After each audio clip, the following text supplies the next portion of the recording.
손목에 롤렉스 이젠 boring 길거리도 배 우린 노랜 노리다 보기엔 이건 범죄. 안녕하세요. EBS 사회탐구 윤리 김종익입니다.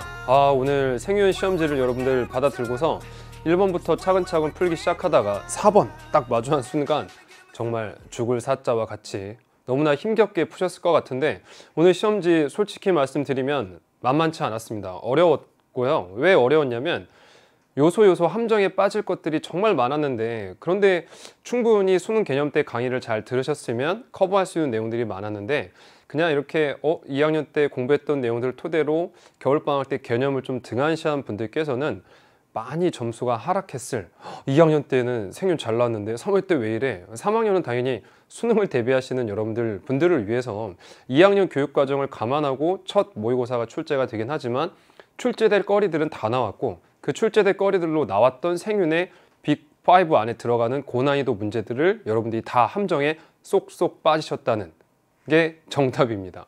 그래서 1등급 컷이 지금 EBS에도 올라와 있듯이 1등급 컷이 42점이면요. 현역분들이 봤을 때 3월 모의고사에서 1등급 컷이 42점, 2등급 컷이 30점대로 떨어졌다라는 건 정말 여러분들이 어렵게 푸셨을 거다라는 생각이 먼저 듭니다. 그런데 이제 함께 열심히 공부하셨던 우리 SRT 멤버들 뿐만 아니라 지금 수능 특강 잘 준비하고 계신 분들은 철저하게 개념 복습 잘하고 따라오셨으면 그래 맞아 이거 우리 배웠던 내용이야 라고 해결을 했을 텐데, 그렇지 못하신 분들, 여러분들 제일 어렵게 생각했던 게 4번 문제 환경윤리 파트 같은 내용.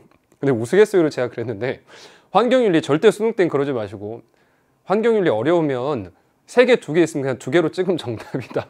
근데 오늘도 만약에 그 법칙을 하신 분들은 저에게 이제 감사의 의미로, 수능 때 절대 그러시면 안 돼요. 근데 그 이야기를 해드린 이유가 꼭 함정을 만드는 요소 하나가 거기 들어가 있는데, 그 함정 선지가 오답일 확률이 크다. 그러니까 예를 들어서 이제 뭐 기억 니을이다, 기억 디귿 니을이면 기억 니을 골라라 그냥. 그러면 거의 맞을 확률이 높다.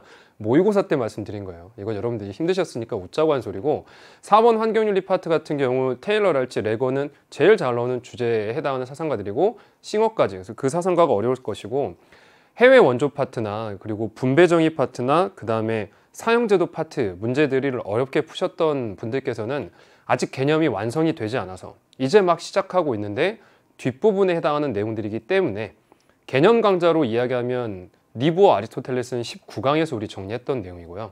그 다음에 롤스 노직은 20강에서 정리를 했었고, 그 다음 21강에 들어와 가지고 인권, 시민 불복종 내용 정리했던 다음에 거기에 관련돼서 이제 사형제도, 형벌 이런 것들 등장했을 때 거기까지 개념이 정리가 아직 안 되신 분들이 뒷부분을 많이 틀렸던 것 같아요. 특히 사형제도랄지. 그 다음에 시민 불복종도 마찬가지고, 이거 이외에 이제 앞에서 등장했던 죽음관과 관련된 개념들은 동서양의 입장, 특히 동양 사상이 들어가 있다 보니까 난해하게 푸시지 않았을까라는 생각이 듭니다. 근데 너무 연연하지 마시고, 이제 3월입니다. 3월.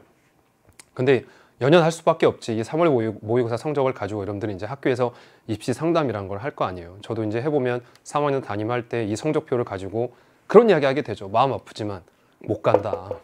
여기 못 간다. 그럼 막 여러분 이렇게 째려보면서 나는 간다.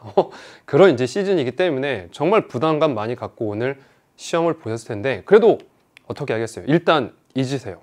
그래야 됩니다. 이제 수능 250일 남았기 때문에 이거에 연연하면서 또 한 10일, 5일 지나가면 곧 바로 또 4월 모의고사 마주해요. 그래서 4월 모의고사 전까지 어떤 전략을 갖고 내가 공부할 것인가, 수능 특강이란 강좌를 가져다, 아니면 개념이 부족하면 수능 개념이란 강좌를 어떻게 공부할지 제가 문제 풀이한 다음에 마지막에 다시 한번 설명해 드리도록 할게요. 정말 고생 많이 하셨고 연연하지 마시고 틀렸던 문제들 중심으로 하나씩 잘 따라오시기 바랍니다. 자, 1번 문제부터 보면, 1번 문제부터 틀리면 안 돼요. 이제 생일 시작했으면 나는 오늘 3월 모의고사를 기점으로 생윤을 시작했다. 그런 분들 충분히 있습니다. 개념 공부 전혀 안 하시고 그냥 3월 달에 모의고사 보면서 생윤 선택해 볼까? 라고 하신 분들 이외에는 1번 문제는 틀리면 안 됩니다. 이제 1번 문제는 제일 많이 나오는 윤리학의 분류. 그럼 1번 보면, 기억에 들어갈 진술로 가장 적절한 것은, 윤리학의 목표는 보편적 도덕 원리를, 보편적 도덕 원리를 제시하는 것이 규범 윤리학에서 하는 것인데, 보편적 도덕 원리에 주된 바를 두면 이론 윤리학이고, 보편적 도덕 원리를 구체적인 문제 상황에 적용한다 했잖아요. 그럼 확실해졌지. 보편적인 도덕 원리 이론에 해당하는 것을 구체적인 문제 해결에 적용했으니까 apply as식. 그래서 응용 윤리학 입장을 처음 이제 기술한 것이고, 두 번째, 그런데 어떤 사람들은 윤리학의 목표가 도덕적 언어의 의미 분석과 도덕적 추론의 타당성 검토. 자, 도덕적 언어의 의미를 분석하니까 우리 강의할 때 애매와 모호의 차이점, 이런 것들 언어의 의미 분석하는 건 누가 하는 거냐면 메타윤리학자가 하는 거라고. 그래서 메타윤리학자의 주요 과제가 바로 무엇이냐면 언어의 의미론적인 분석, 그 다음 두 번째는 논리론적인 분석, 그 다음에 인식론적인 분석을 하면서 윤리학이라는 것이 학문적으로 인식 가능한가 가능하지 않은가, 이런 것들을 구분하는 게 바로 메타윤리학 입장입니다. 그래서 메타윤리학은 윤리학 위에서 윤리학 위에서 검토해 주는 거라고. 너 언어 의미 제대로 썼네, 논리적으로 추론 잘했어, 논리적인 구조 명확해, 이런 것들을 검토해 주는 게 메타윤리학. 그러면 내가 보기에 이들의 윤리학은 대표적으로 3월 모의고사답게 실천윤리학이 우리가 배우고 있는 생윤이니까 생활과 윤리 입장에서 메타윤리학을 비판해 보면 너희들은 언어 의미나 논리 구조 이런 것들에만 관심 갖고 있기 때문에 현실 사회의 구체적인 문제에 관심이 없다, 이런 것들 이야기해 줘야 되겠지. 그래서 1번, 도덕적 진술의 의미를 명료하게 밝혀야 한다는 점은 강조하고 있잖아. 여기 문구 마지막이 간과하고 있으니까 너희들은 어떤 것들을 무시하고 있어. 실천윤리학 입장에서 메타윤리학한테 너희들은 현실사회 문제 해결을 등한시하고 있어, 간과하고 있어 라고 해야 되기 때문에 도덕 명제에 대한 검증 가능성을 검토해야 하는 것도 강조하는 거죠. 명제라는 게 문장이에요. 문장. 그렇다면 김종익은 사람이다, 이런 명제가 맞는지 안 맞는지 이런 거 검토하는 거 메타윤리학자들이 하는 거라고. 선하다 악하다의 의미가 무엇인가, 이런 것들. 학문으로서 성립 가능한지 여부를 탐구하는 거, 학문적 성립 가능성은 메타윤리학이 너무나 많이 하는 건데, 여기 2번하고 3번은 연결이 되는 게 메타윤리학자들이 학문적 성립 가능성을 따지고 이걸 연결시켜 보면 지식이 모이면 학문이 되니까 지식적 성립 가능성을 검토한다고도 하고, 지식이 되기 위한 지식의 최소 단위가 무엇이냐면 그게 명제입니다. 명제. 그렇기 때문에 명제의 성립 가능성을 연구하고 이런 개념들이 2017 9월 달부터 출제가 됐던 내용이에요. 그래서 기출문제 재활용입니다. 지금 도덕 현상의 객관적 기술을 핵심 과제로 삼는 것은 기술 윤리학 내용이고, 현실적 도덕 문제 해결을 위한 지침을 제공해야 한다는 것을 너희들은 간과하고 있어요. 이게 실천 윤리학, 응용 윤리학 입장에서 메타윤리학한테 할 수 있는 제일 적당하고 제일 적합한 말이죠. 그럼 정답이 5번이 되는 겁니다. 실천 윤리학 입장에서 메타윤리학한테. 이 내용은 실천 윤리학이 메타한테도 할 수 있는 말이고 실천 윤리학이 기술 윤리학한테도 할 수 있는 말이지. 기술 윤리학도 현실사회 문제 해결에 관심이 없기 때문에. 1번에 5번이었습니다. 정답. 자, 2번 문제를 봤더니 뭐 낯선 공간 나오면서 문제가 좀 낯설었을 텐데, 2번 문제 내용 자체도 거주 공간이니까, 거주 공간은 우리 어디서 나오는 개념이냐면 의식주 윤리 파트.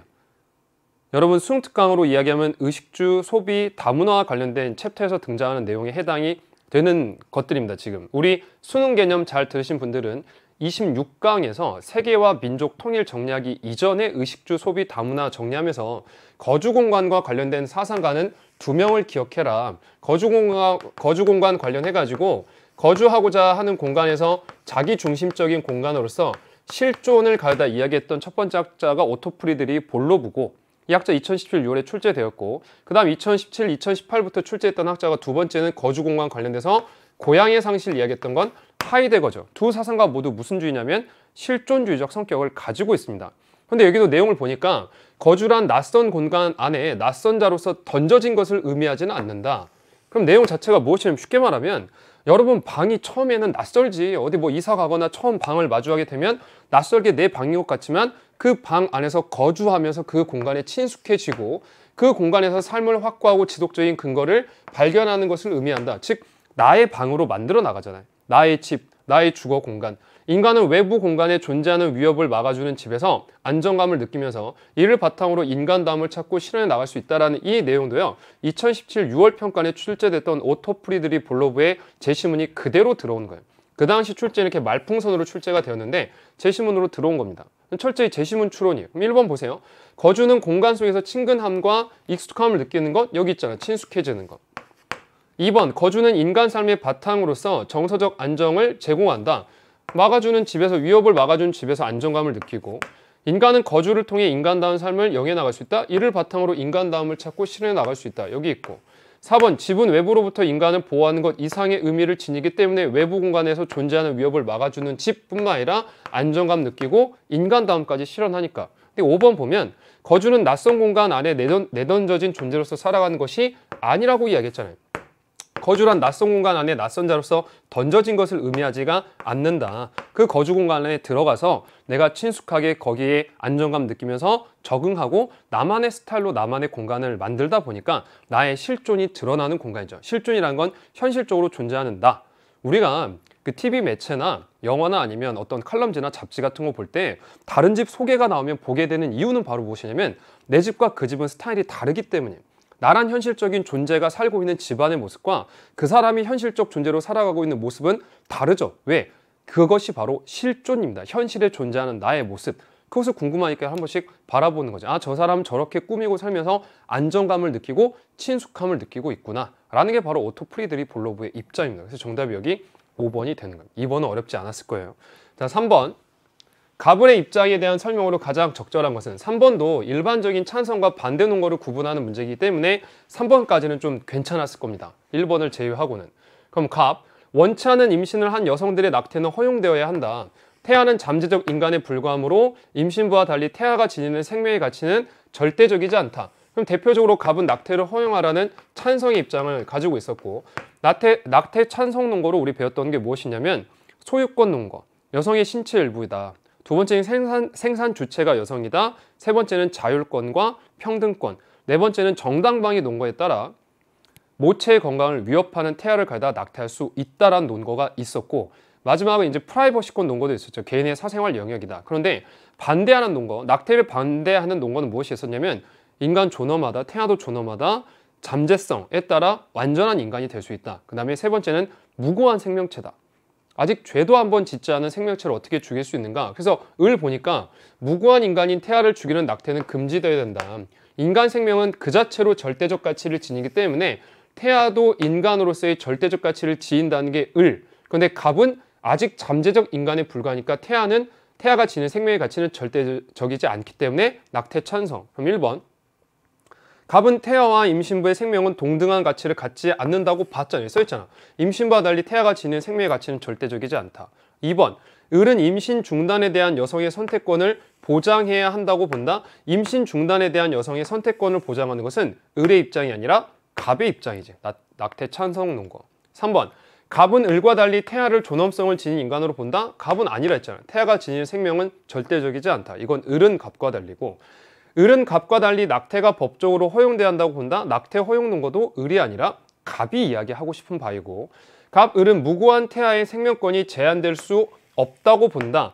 무고한 태아의 생명권이 아직 죄도 한번 짓지 않은 생명권을 제한적으로 절대 낙태시키면 안 된다라고 보는 입장이 을의 입장이고, 무고한 태아의 생명권을 제한 없이 낙태할 수 있다는 입장이 갑의 입장이니까 둘 다 갑의 입장 공통적으로 묶으면 안 되죠. 그래서 옳게 연결된 건 1번. 태아와 임신부의 생명은 동등한 가치를 갖지 않고 있기 때문에 태아를 임신부의 선택권에 따라 낙태를 시행할 수 있다는 정답이 1번이 되는 겁니다. 자, 이제 문제 4번을 들어가 보면 가의 가불병 사상가들의 입장을 나 그림으로 표현할 때 A에서 D에 해당하는 옳은 진술만을 보기에서 있는 대로 고른 것은. 그렇다면 이 발문 자체가 제일 많이 나오는 환경윤리 벤 다이어그램 새 사상가 등장한 내용이잖아. 그러면 누구인가 가불병을 보니까 갑. 모든 생명체는 내재적 가치를 지니며, 일단 중요한 게 내재적 가치. 자기 보존을 위해 고유한 방식으로 고유한 선을 추구한다는 점에서 목적론적 삶의 중심. 이게 이 사람 대표 문구잖아. 텔레로지컬 센터 오브 라이프 표현에 해당하는 목적론적 삶의 중심은 우리 그래서 어떻게 외웠냐면 목 했잖아. 폴 테일러잖아. 폴 테일러의 목적론적 삶의 중심. 이 사람이 제일 잘 나온다니까. 제일 환경윤리에서 빈출 사상가이기도 하고 낼 거리가 상당히 많기 때문에 출제가 잘 되고 있는 거라고. 두 번째 또 빈출 주제 사상가가 지각, 믿음, 기억, 쾌고, 감수 능력 등을 지닌 삶의 주체가 갖는 권리를 존중해야 한다. 그렇다면 지각, 믿음, 기억, 쾌고, 감수 능력을 지닌 삶의 주체는 인간도 해당되겠지만 인간뿐만 아니라 일부 동물들이 이룰 수 있다는 거죠. 인간은 삶의 주체라는 걸, 삶을 스스로 영위해 나가는 거, 인간 당연히 가능하겠지만 인간은 삶의 주체 이외에 어떤 존재이기도 하냐면 도덕적 행동을 영위할 수 있는 도덕적 행위의 주체라고요. 도덕적 주체라 그래요. 모랄 에이전트라 해서 도덕적 주체. 그렇지만 동물은 도덕적 행위의 주체는 아니야. 동물이 도덕적 행동하는 건 아니잖아. 동물에게 도덕적 책임을 지우고, 이 말이 안 되는데, 동물은 도덕적 행위의 주체는 아니지만 스스로 지각하고 무언가 알 수 있고 믿음을 가지고 있고 기억하고 쾌고 감수 능력 등을 지니면서 스스로 삶을 추구해 나가는 삶의 주체가 되기 때문에 이러한 동물의 권리를 존중하라는 동물 권리론을 이야기한 학자가 바로 레건이라고. 레건이 그래서 칸트의 의무론을 가져와 가지고 인간을 목적 그 자체로 존중하듯이 동물도 목적으로 존중해야 된다. 왜냐하면 동물이 쾌고 감수 능력만 느낀다는 사실 이외에 이런 삶의 주체로서의 능력을 보이니까 이런 동물을 가져다가 목적으로 존중하자는 게 바로 레건의 입장이라고요. 그런데 이렇게 지각, 믿음, 기억, 쾌고 감수 능력 등을 지닌 동물들은 모든 동물은 아니겠지. 일부 동물. 그래서 레건이 주장하는 동물을 보면 1년 이상의 정신적으로 온전한 포유류 정도 해당이 되는 거라고. 1년 이상의 정신적으로 온전한 포유류. 그런데 병원 보니까 쾌고 감수 능력은 이익 관심을 갖기 위한 필요 충분 조건이다. 이 말인즉슨 이 문장이 바로 어떤 뜻이냐면 쾌고 감수 능력만 있으면 존중받기 위해 필요한 조건을 갖추고 있으면서 존중받기 위해 충분하다 그 뜻이에요. 쾌고 감수 능력만 있으면 존중받기 위해 충분한 것이다. 이 개념은 우리 어디서 했냐면 테일러의 개념은 수능 개념 강의할 때 우리 16강에서 만났던 사상가이고 두 번째 여기 나와 있는 싱어나 레건은 15강에서 인간 중심주의, 동물 중심주의 하면서 이 개념 중요하다고 문제도 풀었어요. 쾌고 감수 능력을 지녀야만 존중 대상이 되는가 라고 이야기할 때 쾌고 감수 능력 싱어도 필요해. 근데 싱어는 쾌고 감수 능력이 필요하긴 한데 그 능력만 있으면 존중받기에 충분한 사상가이다. 그래서 어려운 개념이라니까 그 개념이. 그런데 이제 어느 정도 거기에 대해 면역을 느껴야 돼요, 여러분들이. 자주 출제되는 내용이라 쾌고 감수 능력, 필요 조건, 충분 조건이 그러니까 이제 이 개념 보고 수학인가? 아니고 논리적으로 그냥 필요하면 필요 조건, 그것으로 충분하면 충분 조건이에요, 지금. 자, 그렇기 때문에 여기도 보면 쾌고 감수 능력, 환경윤리에서 동물을 존중하는 대표적인 사상가가 동물 중심주의가 레건하고 싱어인데 싱어는 동물을 존중하는 근거가 인간도 쾌락과 고통 느낀다. 그런데 인간만이 그런 것이 아니라 동물도 쾌락, 고통 느낀다. 쾌락, 고통 느끼는 존재 존중하자. 그렇기 때문에 어떤 존재가 존중받기 위해서는 쾌락과 고통을 느낄 수 있는 능력이 필요하고 역으로 생각해보면 쾌락, 고통 느끼면 존중하자고 했으니까 쾌락, 고통이 있으면 존중받기 위해 필요한 조건이 뿐만 아니라 그러한 능력만 있으면 존중받기 위해 충분하기도 하니까 그래서 쾌고 감수 능력이 존중받기 위한 필요 충분 조건이다. 이렇게 이야기하는 게 싱어 입장이라고. 싱어. 그러니까 싱어와 레건의 가장 큰 차이점은 둘 다 동물을 존중하는데 레건은 단순히 쾌고 감수 능력 있다 해서 존중하는 게 아니라 이거 플러스 이런 능력까지 지각, 기억, 믿음 이런 존재까지 이런 것까지 갖춰야 되는 거고 싱어는 쾌고 감수 능력만 있으면 존중받기에 충분하다라고 이야기를 하는 거지. 그러니까 둘이 존중하고자 하는 동물의 범위가 다르다고. 누가 더욱더 넓을까? 싱어가 더욱더 넓겠지. 고통 느끼면 존중하니까. 그런데 얘는 그게 아니라 지각, 기억, 믿음, 미래에 대한 욕구, 정체성 이런 것들까지 이야기하니까 레건이 동물 존중 범위가 더 좁다고. 근데 테일러는 인간, 동물뿐만 아니라 목적론적 삶의 중심으로 어디까지 존중하냐면 모든 생명체, 유기체, 식물까지 존중하는 거죠. 그래서 기억을 보면 쾌고 감수 능력이 동물의 이익고를 위한 유일한 조건은 아니다. 이런 문장이 나올 수 있는 이유가 그러면 바꿔보면 쾌고 감수 능력이 동물의 이익고를 위한 쉽게 말하면 동물의 이익고려 동물을 존중하기 위한 유일한 조건이다. 쾌고 감수 능력이 동물을 존중하기 위한 유일한 조건이다. 누가 할 수 있는 말이냐면 싱어가 할 수 있는 말이잖아. 레건 아니다. 쾌고 감수 능력 이외에 지각, 기억, 믿음, 미래에 대한 욕구가 필요한 거고 테일러도 쾌고 감수 능력이 동물의 이익고를 위한 유일한 조건이 아니고 동물도 무엇을 추구할 수 있냐면 고유한 선, 대표적으로 고유한 선이 생존, 성장, 발전, 번식하고자 하니까 그렇기 때문에 여기 있는 기억 내용은 싱어만 제외한 갑과 을의 교집합 A로 가게 돼서 기억이 맞는 선지가 됐던 거라고. 니은의 모든 유기체가 생명체, 식물까지 모든 유기체가 지닌 목적을 존중하는 것은 인간의 의무이다. 그렇다면 모든 유기체면 모든 생명체니까 모든 생명체를 존중하는 건 셋 중에 누구만 가능하냐면 테일러만 가능하지. 레건이나 싱어는 모든 생명체가 아니고 동물이니까 동물. 그렇기 때문에 니은을 가져다 B에 넣으면 갑병의 교집합이니까 안 된다고. 디귿 고등 능력을 가진 동물은 내재적 가치를 지닌 존재이다. 그러면 고등 능력을 가진 동물은 내재적 가치를 지닌 존재이다. 이 말인즉슨 고등 능력을 가진 동물, 쉽게 말하면 레건이 이야기한 것처럼 지각, 기억, 미래에 대한 욕구 이런 것들을 행위할 수 있는 동물은 내재적 가치를 지닌 존재다 라고 이야기했을 때 C에다 넣어버리면 고등 능력을 가진 동물은 당연히 싱어도 존중하고 쾌고 감속력 있잖아. 고등 능력이면. 포유류 생각해봐. 포유류 고통 느낄 수 있잖아. 존중해야 되고. 레건도 포유류 당연히 존중하고. 테일러 포유류 존중하잖아. 식물까지 존중하는데. 그러니까 디귿은 C로 갈 게 아니라 교집합 D로 갔어야 맞는 거라고. 그다음 니을 도덕적 행위 능력이 없는 존재도 도덕적 지위를 지닐 수 있다라는 거. 이거는 탈인간 중심주의의 시작이에요. 도덕적 행위 능력이 없는 존재도 도덕적으로 존중할 수 있다라는 건 당연히 싱어 동물 가능하고 레건 동물 가능하고 테일러는 식물까지 가능한데 생태 중심주의는 무생물까지 가능하고 그렇기 때문에 도덕적 행위 능력이 없는 존재도 도덕적 지위를 갈 수 있다는 건 셋의 공통점 D로 갈 수 있겠지. 그러니까 디귿 가지고 디귿을 가려다 골라가지고 4번으로 가신 분들 안 되는 거고 2번 그러니까 기가 막혔잖아요. 2개, 3개 꼭 환경윤리 맨날 나오는 게 2개, 3개 그 중에 이제 2번이 가능성이 있을까? 뭔가 강의 때 무언가 이렇게 더 들으셨다면 그러면 디귿이 문제가 있었다는 것이니까 디귿 고등 능력을 가진 동물은 내적 가치를 지닌 존재다. 둘 다 을병 동물 존중하니까 C 맞겠지? 라는 게 함정이라고. 너 이렇게 하다가 틀리겠지? 등급 날아가겠지? 대표적인 함정이 여기 뚫려 있어서 디귿을 어떻게 해석하느냐. 고등 능력을 가진 동물 존중하라 그 말인데 테일러가 이거 부정할 이유가 없잖아. 그래서 이게 여기에 들어감을 너 알고 있니? 그런 대표 함정 문구였다고. 앞으로라도 여러분들 꼭 문제 푸실 때 나는 기억, 디귿, 니을을 골랐어. 기억, 디귿, 니을을 골랐으면 여기 기억, 니을 왜 있지? 디귿에 어떤 문제가 있나 보구나 라고 생각을 하셔야 돼요. 그래서 정답이 여기 2번이 되는 거였다고. 고난도 문제였습니다. 고난도. 5번 가불 사상가들의 입장에 대한 설명으로 가장 적절한 것은? 자, 5번도 많이 틀신 분들이 있는데 죽음이란 삶의 시작이며 삶이란 죽음을 뒤따르는 것이다. 사람의 삶이란 기가 모인 것. 기가 모이면 삶이 되고 기가 다시 흩어지면 자연으로 돌아가서 죽음이 되게 된다. 그래서 기의 순환에 따라 삶과 죽음을 이야기했던 게 도가잖아요.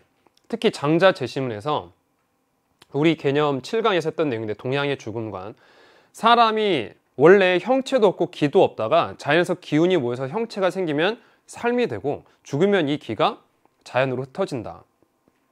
그래서 심지어 장자 같은 도가 사상가는 사람이 죽어서 자연으로 돌아가니까 죽음에 대해서 슬퍼하지도 않았고 애도하지도 않았다라고 이야기하죠. 죽음을 두려움의 대상으로 여기지도 않았고.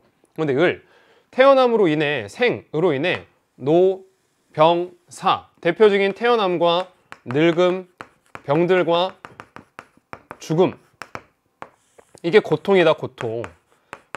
이게 바로 불교에서 이야기하는 4가지 고통 사하고잖아. 사하고. 근데 인간은 태어나고 늙고 병들고 죽으면 다시 어떻게 되냐면 또 태어난다고. 이게 수레바퀴 윤자 돌 해자 써서 돌고 도는 윤회지 윤회.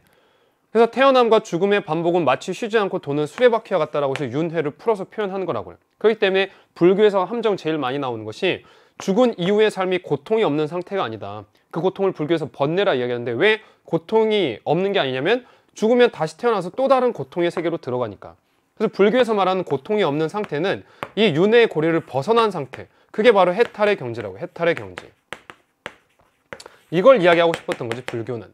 그럼 1번 분별적 지혜를 발휘하여 죽음에 초연해야 한다고 한다. 죽음에 초연해야 하는 건 맞는데 도가에서는 분별적 지혜를 발휘하는 건 인위적이라고. 분별하는 거. 선악, 미추, 대소, 시비, 대소 이런 것들 다 구분하는 생사까지도 구별하는 분별적 지혜는 인위적인 것이기 때문에 그러한 분별지를 추구하지 않고 자연의 순리대로 따라 사는 게 무의자연이라고.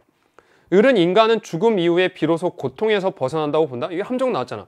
죽음 이후에 비로소 고통에서 벗어나는 게 아니라 죽으면 또 다른 고통으로 들어가는 거라니까. 갑은 을과 달리 삶과 죽음은 반복될 수 있다고 본다. 갑이 만약에 이 출제자의 의도가 기의 순환에 의한 반복이라고 이야기했을 수도 있겠지만 정확한 출제자의 의도는 무엇이었냐면 을은 삶과 죽음이 반복되기 때문에 갑은 을과 달리 삶과 죽음은 반복될 수 있다는 표현이 틀린다. 이거 3월 교육청 시험 정도면 기억하고 있어라. 왜? 을도 당연히 삶과 죽음이 반복될 수 있는데 갑은 을과 달리 삶과 죽음은 반복될 수 있다고 본다? 아니지. 을, 삶과 죽음 반복되는데 생로병사, 생로병사. 틀린 내용인 거고, 을은 갑과 다르게 업은 사후의 삶에 영향을 준다고 본다? 이건 불교만 해당이 되지. 전생의 업보, 카르마에 따른 현생의 업에 따른 후생. 그래서 현생에서의 도덕적 수행이 다음 생을 결정할 수 있게 되는 것. 이게 불교의 기본적인 내용이기 때문에 2017 9월에서 출제할 때도 내세보다 나은 삶을 위해 현세의 도덕적 수행을 인정한다가 출제가 됐던 거지. 정답은 4번이잖아. 4번.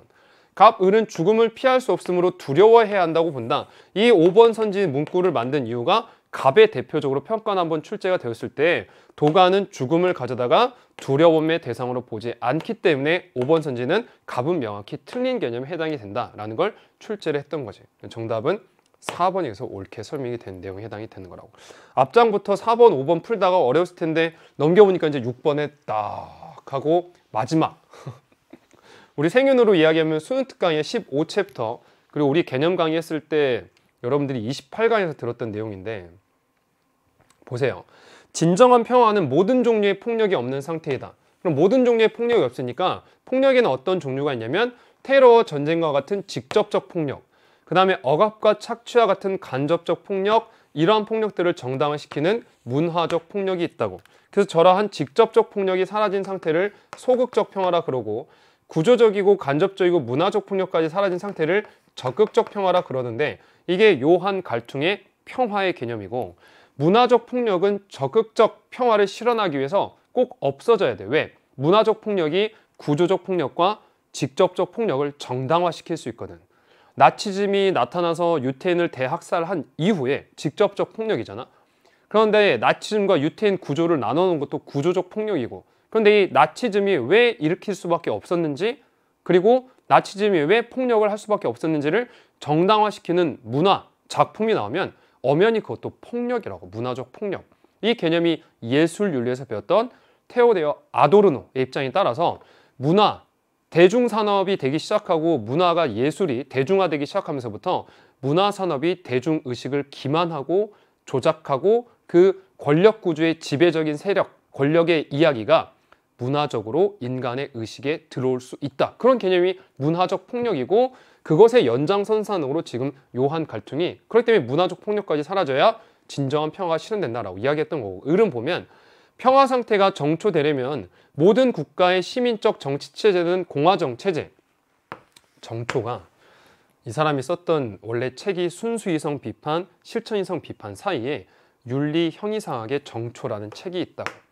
그 정초란 단어를 여기다 이제 집어넣고 평화 상태가 정초되려면 모든 국가의 시민적 정치체제는 공화정, 국제법은 자유로운 국가들의 연방체제, 세계시민법은 보편적 우호 조건. 이게 대표적인 칸트의 영구평화론이고 그 영구평화론의 확정조항 3가지를 이야기했던 거라고.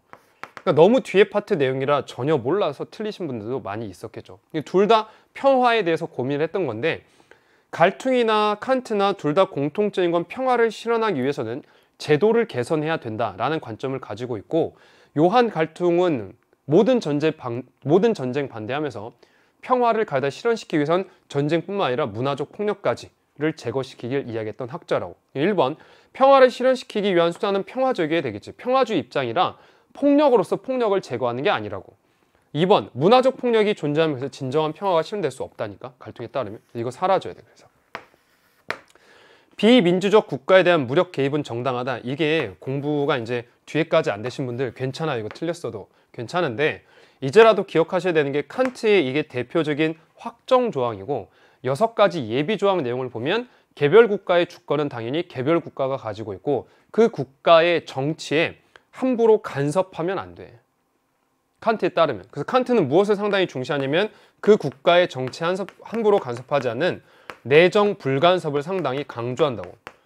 국가의 정치 함부로 간섭하지 않는 것. 그런데 이 내정 불간섭에 예외를 두고 비민주적 국가로서 인권 침해가 심각하게 일어나고 인종 청소, 대학살 이런 것들이 자행되는 국가에 대해서는 인권 보호를 위해 개입할 수 있지 않을까? 그게 바로 정의 전쟁론입니다. 그 개념이 또 출제가 되어 있더라고. 그 뒷파트 내용이 2문제가 나와 있던 거지. 그래서 여러분들 어려웠을 거예요. 앞부분만 공부를 많이 하시다가 뒤에까지 못 보신 분들은 이 비민주적 국가에 대한 무력 개입이 정당하다고 보는 건 칸트가 아니라 정의전쟁론, 왈처 같은 사상가들이 이야기하는 거고, 공화정체가 수립되어야 영원한 평화의 기틀, 시작이 마련이 된다고. 왜 칸트는 공화정 이야기했냐면 공화정체가 돼야 함부로 전쟁이 발생하지 않거든. 절대 군주제면 군주가 전쟁하자라고 하면 전쟁이 일어나 버려요. 그렇게 하면 평화가 영원히 실현이 안 돼. 그래서 전쟁이 되도록 안 일어날 수 있도록 공화정체제면 군주가 전쟁합시다 라고 하면 이쪽에서 우린 안 해, 우린 할까? 난 중립, 이런 식으로 나뉘기 시작하면 전쟁이 함부로 나타날 수 없기 때문에 칸트는 공화정체를 가져다 수립되어야 된다고 했던 거고, 진정한 평화 실현을 위해 전쟁은 종식되어야 한다는 건 둘의 공통점, 평화를 위해. 그리고 평화를 위해 제도 개선도 이야기했던 거고, 그래서 3번이 틀린 내용이라고. 6번에 7번, 다음을 주장한 사상가가 강조하는 내용만을 보기에서 있는 대로 고른 것은 현대 기술은 상당히 오랫동안 전 지구와 미래 세대에까지 영향력을 미칠 수 있는 위협적인 요소를 가지고 있다. 그렇기 때문에 오늘날에는 행위의 의도와 목적을 기준으로 선악을 판단하던 전통 윤리학과는 전혀 다른 새로운 책임 윤리가 요구된다. 책임 윤리 키워드를 주고 이 개념이 요나스잖아요. 요나스. 현대 과학 기술은 빨리빨리 변해가고 있는데 그 과학 기술이 딱 변해가는 것을 윤리가 쫓아가지 못한다. 그러다 보면 무엇이 발생하냐면 윤리적 공백이 발생하고, 이 윤리적 공백을 해결하기 위해서 새로운 윤리학을 요청해서 책임 윤리 이야기했던 게 요나스. 요나스의 책임 윤리는 평가에서 정말 많이 출제됐지. 대수능에도 많이 출제됐고. 그래서 요나스가 생각할 때 과학 기술을 가져다가 낙관적인 미래만 생각하지 말아라. 과학 기술을 공포의 발견술로 얘기를 했지. 선보다는 악에 대한 인식이 쉬우니까 과학기술 나타나면 저 과학기술이 우리한테 어떠한 공포적인 미래를 줄 수 있을까? 그럼 우리가 이걸 예방할 수 있도록 움직이자라는 공포의 발견줄 이야기를 하는 거라고.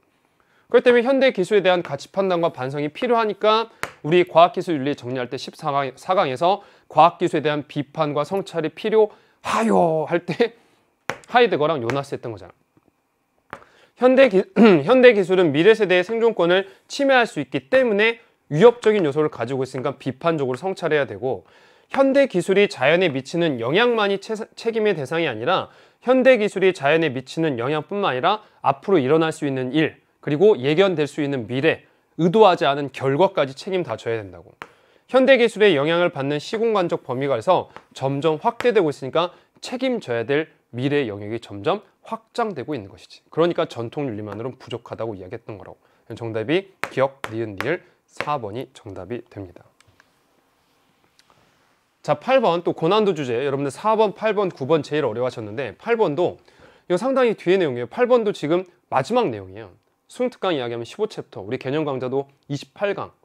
그러면 갑을 사상가들의 입장으로 옳지 않은 것. 원조의 목적은 고통받는 사회가 질서정연한 국제사회 성원이 되도록 하는 데 있다. 이게 이 사람 키워드지.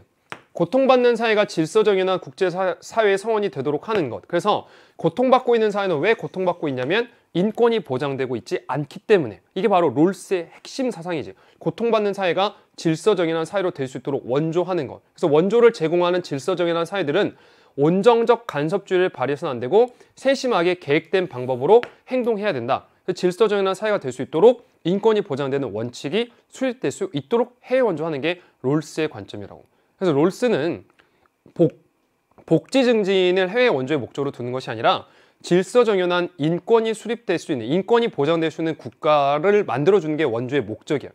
그래서 원조를 하고 있었더니 고통받고 있는 사회가 질서정연한 사회가 됐어. 근데 여전히 가난해. 이 나라를 어떤 식으로 표현하냐면 롤스가 질서정연한 빈곤국. 이 국가에 대해서는 롤스는 원조를 중단한다고. 인권이 보장되는 원칙, 질서가 수립이 됐으니까 더 이상 원조는 할 필요가 없다 라고 원조 중단을 이야기할 수 있는 건 롤스이고, 을은 원조의 의무는 원조 대상이 얼마나 떨어져 있느냐에 의해 정해지지 않는다. 우리는 도덕적으로 중요한 다른 것을 희생시키지 않으면서 어떤 나쁜 일이 발생하는 걸 막을 수 있다면 결과적으로 그렇게 도와라 라고 이야기하는 건 싱어 관점이지. 해외 원조의 목적은 복지 증진. 그래서 싱어는 여기 원조 대상이 얼마나 떨어져 있느냐에 의해 정해지지 않기 때문에 내 나라 남의 나라 시민 구분 짓지 않고 도와준다는 세계 시민주의 입장에서 그 사람의 복지 증진을 이야기하는 게 싱어의 해외 원조 개념이라고. 그러다 보니까 싱어의 해외 원조는 주로 개인이 원조의 주체가 되는 거고, 우리도 할 수 있잖아. 저 나라 사람 지금 고통받고 있네, 해외 원조해 주자, 경제적으로 기부 내 나라 사람도 고통받고 있네. 경제적 기부해주자 라는 거. 그러면 전 세계 복지가 증진이 되니까. 그런데 이 문장이 싱어가 아무리 이렇게 이야기했다 할지라도 전 세계 복지 증진은 고려했지만 전 세계의 복지 수준을 똑같이 맞춘다. 경제적 불평등 수준을 다 해체시키고 모든 사람의 복지 수준을 평등하게 맞추는 건 말이 안 되잖아, 그건. 내가 저 사람 경제적으로 지금 복지를 누리지 못해서 고통받고 있다? 그 사람 도와줘야지. 도와주면서 그 사람과 내가 누리는 복지 수준을 똑같이 맞출 수는 없다니까. 그런 걸 싱어가 말한 것도 아니고. 그래서 싱어의 원조는 주로 경제적인 것에 관련이 있는 것이고 롤스의 원조는 경제적이기보다는 정치적, 문화적, 정치 문화에 관심을 갖고 있는 거라고, 질서에. 그럼 1번, 원조 대상 국가에 강제력을 행사하는 건 옳지 않지. 당연히 강제력 행사하면서 원조 대상 국가한테 우리가 원조해 줬으니까 너희들 이런 거 따라와야 돼, 이런 거 안 되잖아, 당연히. 2번, 고통받는 사회가 아닌 사회들은 원조 대상이 아니다. 2번 별표. 이거 되게 여러분들 어려운 개념이에요. 왜냐하면 롤스가 자신의 이 개념들을 싱어는 세계화의 윤리에서 펼쳤던 개념이고 롤스는 만민법에서 펼친 개념인데 롤스가 만민법에서 사회를 5가지 구조로 나눠서 첫 번째는 절대적 자애주의 사회가 있어. 이런 건 현실적으로 존재하기 어렵다고 봐. 모든 사람들이 인권이 보장되면서 서로가 서로를 사랑하는 그런 국가, 이런 걸 제외해놓고 나머지 4가지 국가를 보면 첫 번째는 입헌적 민주주의 국가, 입헌적 민주주의 국가에 따라 인권이 보장되는 질서정연한 사회. 두 번째, 입헌적 민주주의 국가는 아니지만 질서정연하게 인권이 보장되는 사회. 그래서 만민법이라는 책에서는 그 국가를 가상의 국가로 카자니스탄이라는 이슬람 국가를 이야기하면서 이 이슬람 국가에서는 이슬람 종교가 국가의 국교이긴 하지만 그러면 입헌적 민주주의 국가는 아니에요. 그렇지만 이 국가 안에서는 종교의 자유도 보장이 되고 인권과 자유가 보장이 된다면 입헌적 민주주의 국가는 아니지만 인권이 보장되기 때문에 질서정연한 사회다. 그래서 well-ordered society라 해서 롤스에 따른 질서정연한 사회, 이 두 사회, 입헌적 민주주의 국가, 입헌적 민주주의 국가는 아니지만 질서가 보장되는, 인권이 보장되는 사회, 이 두 국가는 해외 원조를 해줘야 돼. 어디에다 해줘야 되냐면 두 국가 있고 아까 절대적 자유주의 국가 있고 2개 남았잖아요. 2가지 사회가 무슨 사회냐면 하나는 무법 국가고 하나가 고통받는 사회예요. 이 고통받는 사회를 도와주라 이야기한 거지 무법 국가를 해외 원조하라고 한 건 아니에요. 그 문장을 여기 만들어가지고 고통받는 사회가 아닌 사회들은 원조의 대상이 아니다라는 출제 문구가 등장이 됐던 거예요. 그런데 3월 수준이니까 여러분들한테 묻고 싶었던 건 고통받는 사회 도와줘야 돼 라는 걸 물어봤던 건데 이게 뒤로 더 확장되면 결국 롤스는 고통받는 사회가 아닌 사회들, 즉 무법 국가는 원조 대상이 아니다. 이 문장을 더욱더 말하고 싶었던 것 같아요. 제가 볼 때는요. 맞는 말이고요. 원조 대상의 경제력에 관계없이 원조가 수행돼야 한다. 이게 대표적으로 함정이었는데 싱어를 공부를 많이 하신 분들은 예를 들어서 그래 원조 대상이 누구이든 상관없이 도와주는 거잖아. 그러니까 원조 대상의 경제력에 관계없이 원조가 수행돼야 되지? 아니지. 경제력에 관계없이 하면 안 돼. 경제력에 관계없이 원조 수행하면 그럼 여러분들 뭐 빌 게이츠도 도와줄 거야? 그럴 거예요, 여러분들? 저기 계시는 뭐 만수르도 막 도와주고 경제력에 관계없이 원조 되는 게 아니라 그 사람이 경제력이 어느 상황에 있는가, 경제력 수준이 낮기 때문에 지금 쾌락을 즐기지 못해서, 즉 복지를 누리지 못한다면 그 사람을 원조해야 되기 때문에 경제력의 관계를 따지고 원조가 수행돼야 되겠지. 당연히 나의 경제력 수준도 고려해야 되고 원조 대상자의 경제력의 관계 따지면서 관계에 있는 거지.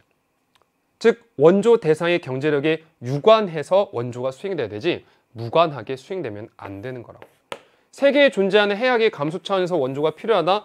해악 감소면 전 세계의 나쁜 악을 가져다 줄일 수 있으니까 결과적으로 좋잖아. 이게 공리주의가 하는 거지. 그러니까 복지를 증진해야 된다고. 원조가 인류의 경제적 평등 실현을 위한 것은 아니라고. 인류가 다 경제적으로 평등이 된다는 건 갑도 아니고 을도 아니고. 정답이 3번이 됐던 겁니다. 2번 잘 기억하세요. 어려운 내용이었어요, 여러분들. 9번. 가의 가불병 사상가들의 입장을 나 그림으로 탐구할 때 A에서 D에 들어갈 질문으로 가장 적절한 것. 고난이도 문제가 2문제가 붙어 있었죠, 여러분들. 4번에 이어서 8번, 9번. 왜냐면 9번 문제도 지금 분배정의 파트 내용이라 갑, 소유 자격의 여부는 소유에 이르는 과정에 비추어 판단해야 한다. 소유 자격이 있는 소유물에 대해서는 불가침의 권리가 부여되니까 소유 자격이 있는 소유물. 소유 자격이 있는 소유물은 무엇이냐면 정당하게 취득한 거. 정당하게 취득한 걸 정당하게 이전, 양도한 것에 대해서는 소유 권리가 인정이 된다. 이게 노직이잖아, 노직. 내가 정당하게 벌어들인 소득에 대해서는 근로소득세 반대, 증여세 이런 것들, 상속세 이런 거 반대하는 입장이 노직의 최소 국가론 이야기고, 원초적 입장에 있는 사람은 자신이 최악의 상황에 놓일 가능성을 고려하면서 원초적 입장에서 누가 누군지 모르는 이 무지의 베일에 쌓여있는 상태에서는 내가 가장 최악의 상황이 될 것을 고려하면서 최선의 원칙에 서로 합의하는 것. 이게 롤스의 정의로운 사회잖아. 그 롤스의 정의로운 사회에서 필요한 두 가지 원칙이, 첫 번째는 평등한 자유의 원칙. 이게 제1원칙이고 서열이 있어서, 두 번째 원칙은 두 가지가 있는데 하나는 기회균등의 원칙, 차등의 원칙. 그래서 평등한 자유의 원칙이 제1원칙인 이유는 차등의 원칙을 실현하기 위해 인간의 자유를 침해하는 거 안 된다니까? 이 원칙을 실현하기 위해 1원칙에 침해하는 거 안 된다고. 이게 롤스의 정의로운 사회에 존재하는 정의로운 절차를 이야기했는데, 여기 갑과 을의 공통점은 많이 물어볼 수 있는 게, 노직도 그렇고 롤스도 그렇고 둘 다 무엇을 중시하냐면 이 둘은 절차를 중시하지. 절차적 정의. 그런데 여기 있는 병은 보니까 개개인의 행복은 사회 전체 행복으로 연결된다. 더 많은 사람에게 더 많은 행복을 가져다 준 행위가 옳은 행위다. 이건 벤담의 공리주의 입장이잖아. 그런데 둘은 절차적 정의를 중시하면서 벤담의 공리주의에 따라 개인의 자유를 침해하는 건 둘 다 비판적으로 생각하는 입장인 거고, 벤담은 잘 기억해야 되는 게, 개념 때부터 항상 강조했지만 어떠한 사회적인 재분배, 사회적 약자를 도와주기 위한 국가의 재분배는 롤스만 하는 게 아니라 벤담 한다니까. 공리주의도 복지를 위한 재분배 인정한다고. 그렇지만 벤담식의 공리주의식의 재분배는 마지막 결과말을 재조정해서 여전히 빈부의 격차가 과도하게 벌어지고 부가 편중될 사회가 벌어질 수 있으니, 롤스가 그런 벤담의 재분배를 비판하고 롤스의 정의로운 사회에서는 평등한 자유의 원칙과 더불어 기회균등과 차등의 원칙이 시행되면서 부가 과도하게 편중되지 않는 그런 사회를 롤스가 재산소유 민주주의라고 이야기했고, 여러분 2020 대수능 제일 중요한 개념입니다. 왜? 2019 대수능에 재산소유 민주주의란 단어만 박스 안에 들어갔지. 그럼 여러분들 그거 공부하셔야 돼요. 작년 강의 때부터 열심히 설명했던 재산소유 민주주의는 지금 여기에서 여러분들 설명하면 너무 어려운 개념이고, 수능 특강, 수능 개념 공부하시면서 따라오셔야 돼요. 이게 상당히 어려운 파트입니다. 솔직히 여기 있는 롤스와 노직을 여기에서 여러분들이 다 이해하려고 한다? 난 지금 아무것도 모르고 롤스 노직을 이 문제풀이로 한번 이해해 봐야 되겠다. 그런 욕심을 가지시면 안 됩니다. 왜? 롤스 노직은 1시간이 넘는 과정이 필요한 사상가들. 근데 쉽게 기억하실 건 둘 다 절차가 중요한데, 노직은 취득과 양도에 있어서의 절차를 중시한 사상가. 내가 벌어들인 재화에 대한 국가의 침해를 반대했던 거고, 롤스는 너가 왜 최대 수혜자 되었니? 사회에서 많이 혜택 받았는 줄 알아? 너의 우연성 때문에 그래. 그러면 너 국가가 너의 돈을 세금으로 걷어서 재분배하는 거 인정해야 돼 라는 게 롤스라고요. 롤스. 공리주의도 당연히 그런 재분배 인정하는 게, 공리주의 보세요. 사회 구성원 1, 2, 3번이 있는데 1번이 재화를 100을 가지고 있고 2번이 50을 가지고 있고 3번이 1을 가지고 있어. 그럼 여기 1번, 2번으로부터 재화를 1씩 걷어들여서 3번에게 갖다 주면 3번은 재화가 3이 되니까 양이 많아지잖아.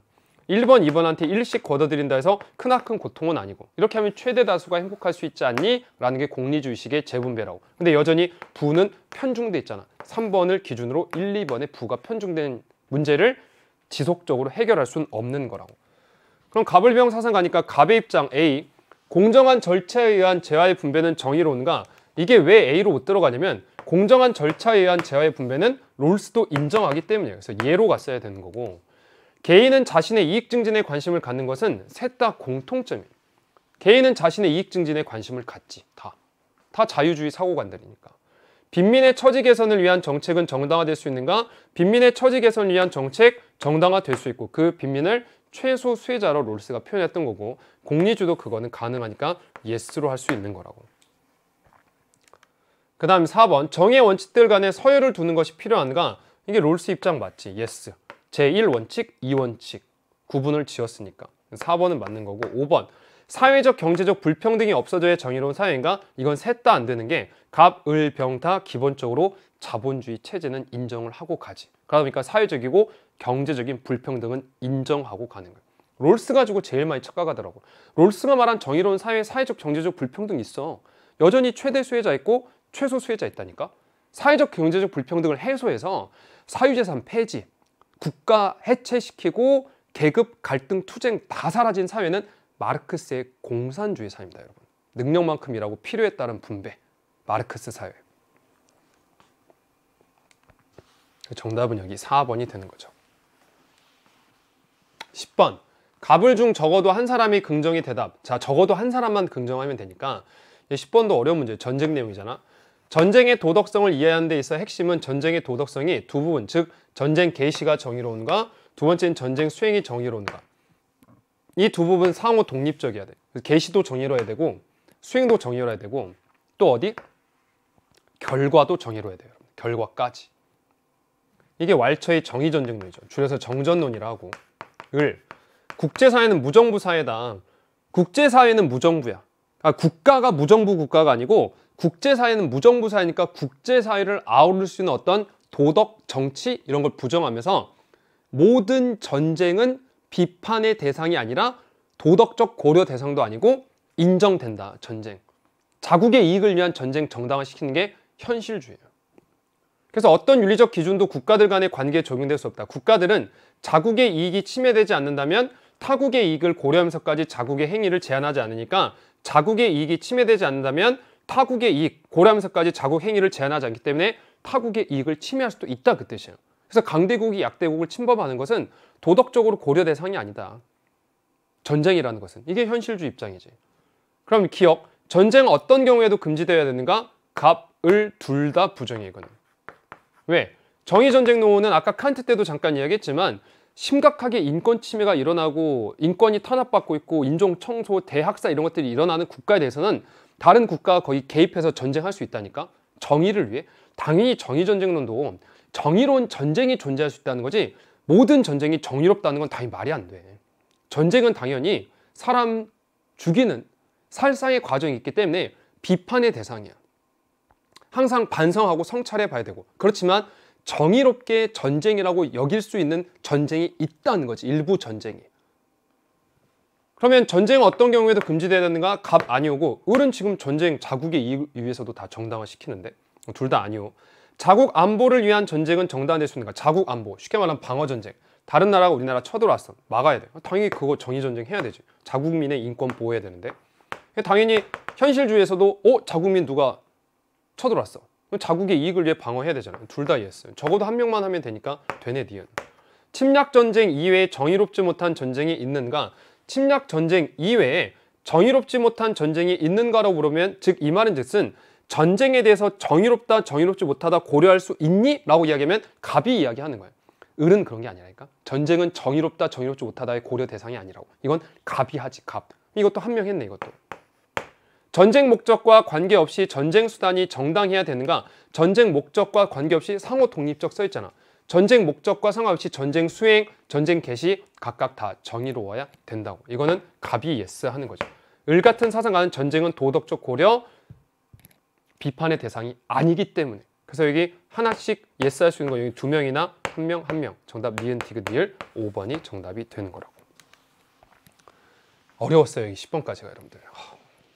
근데 10번 풀고 이제 한 장 넘겨봤더니 떡하니 이제 앞에서 정말 또 여러분들 괴롭혔던 이론 윤리학이 나왔는데 이론 윤리학도 조금 윤사스럽게 나왔어.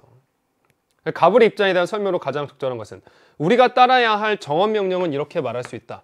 그 준칙이 보편적 법칙이 될 것을. 준칙을 무엇이라냐면 준칙, 이 맥심에 해당하는 준칙의 개념은 개인 규칙이에요. 개인 규칙, 개인 경률. 내가 지금 거짓말을 하려는 준칙을 세웠어. 거짓말하려는 준칙은 보편적 법칙이 안 되잖아. 그러니까 내가 정직하려고 하는 개인 규칙을 세웠어. 이건 보편적 법칙이 되지. 그 보편적 법칙이 될 수 있는 준칙을 통해 내가 동시에 의욕할 수 있는 그런 준칙에 따라서만 행위하라가 칸트잖아. 칸트.